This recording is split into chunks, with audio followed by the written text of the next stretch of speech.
What is going on, everybody? It is your boy Tim, also known as Shin, and today I'm going to be showing you everything you need to know about XDefiant and what to look forward to, and also the best settings when it comes to this game.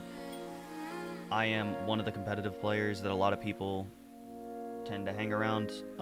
Been working very hard to get the best settings and optimize because it's very, very simple stuff. I mean, it's nothing too crazy.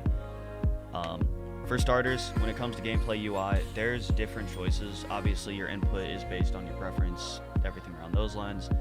ADS field of view, I always run consistent. This is a lot of preference stuff. ADS behavior, from what I know, toggle is currently still not working very well, so hold is still what everyone is using. But if you are a toggle player, expect it in around launch to season 1 area, because I know they delayed the game, so there's a chance that it moves a little forward in the development. Going down here, everything regarding slide behavior, sprinter up, reload, all of that, pretty much just keep it default. This is what the default is. Sprinter up, reload, it just means when you're sprinting, if you were to start reloading, if you continue sprinting, it will interrupt it, obviously. This is just to allow you not to do that, so you're always reloading or have the ability to reload, so that way you're not having low bullets all the time. Going into interface, all of this stuff is literally just choice. As you can tell, didn't even have the FPS counter on, but I normally keep it on just like to have it on for, you know, the normal info. But yeah, pretty much this is all that you would need to do. Going over to mouse and keyboard, this stuff is not too different.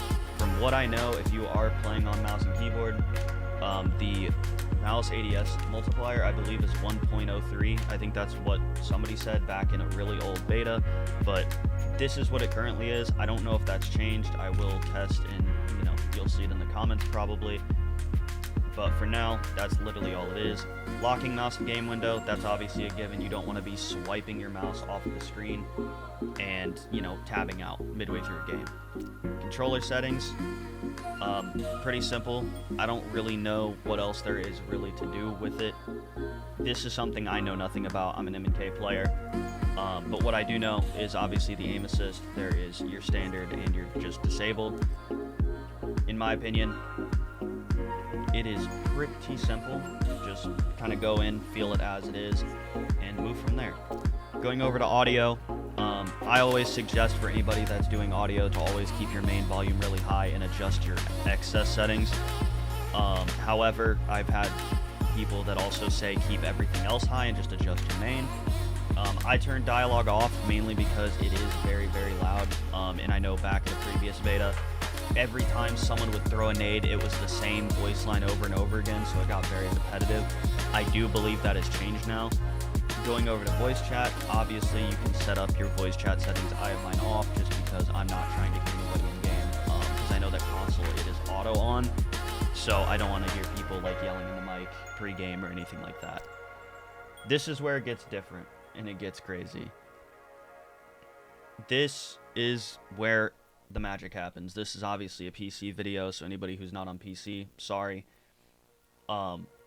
Obviously the display, you want it on full screen, just because that way you're not getting any stutters, and also with windowed, you can tab out by swiping your mouse, even if you have the other setting on about keeping your mouse on the screen.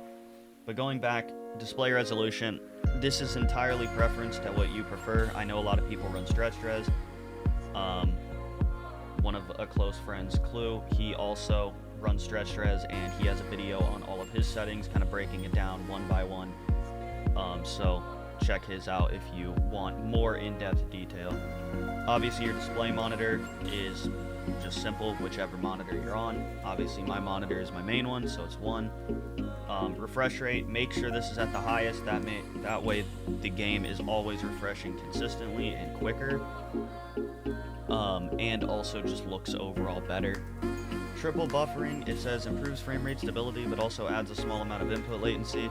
Me personally, I don't want input latency just because there has been an issue with it in the past, so I don't really want to do that. Reduced latency, but causes lower frame rate. These basically offset each other. If you had them both on, they would both pretty much just be useless, so I just have them both off. And NVIDIA reflex low latency. From what I know, low latency on plus boost does not work very well. It does cause CPU bound issues, which the last thing you want to do is cause any more stress. And as you can tell, just off going from, boosting at all, I mean, it does boost a little bit, but as you can tell, it doesn't really change too much.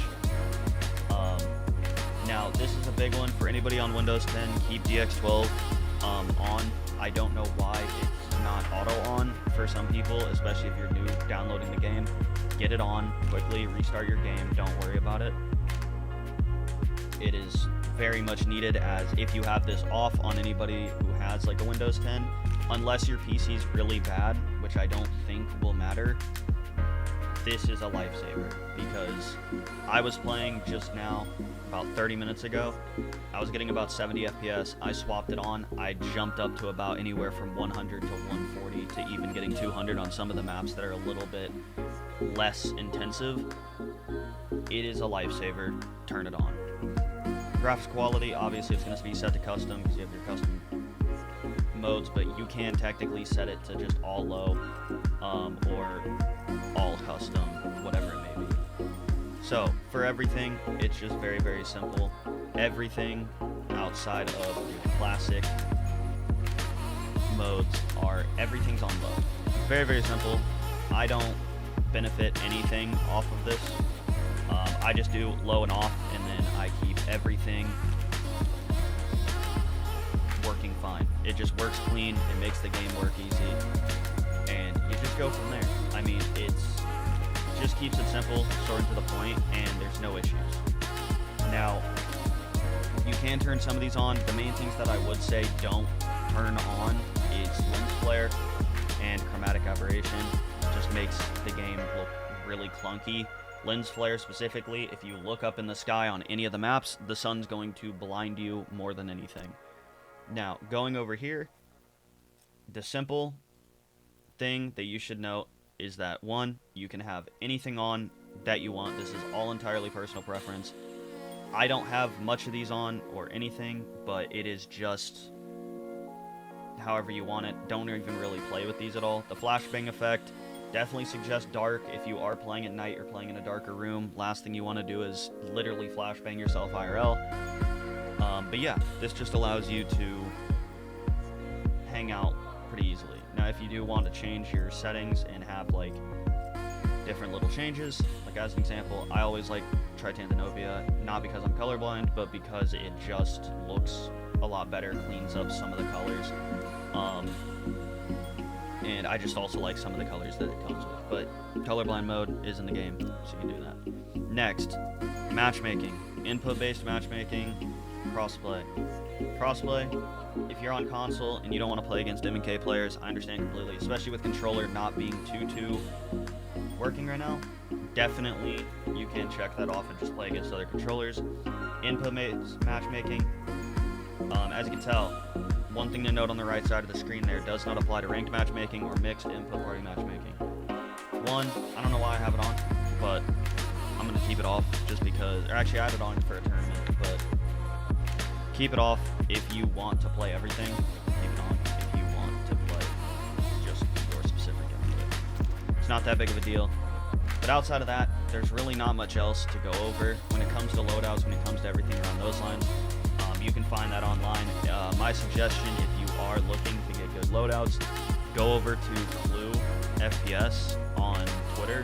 Dude has literally the hookups for almost every single thing you need. And at the end of the day, there are a lot of different Twitter accounts and YouTube channels and all of that that you can go to just to get the most simple input and settings and guides and everything. XDefiant loadout at XD loadout is a website that you can put classes together, get the stats of, and see how it affects everything. And on top of that, if you are looking to create loadouts, there is the practice zone that you can literally warm up and adjust settings just like it says. There are also some challenges in there you can do. I know I do them ever so often whenever the game was up for weeks on end. But besides that, I do hope you guys all enjoyed this video. It's been your boy Shen, and I will see you guys all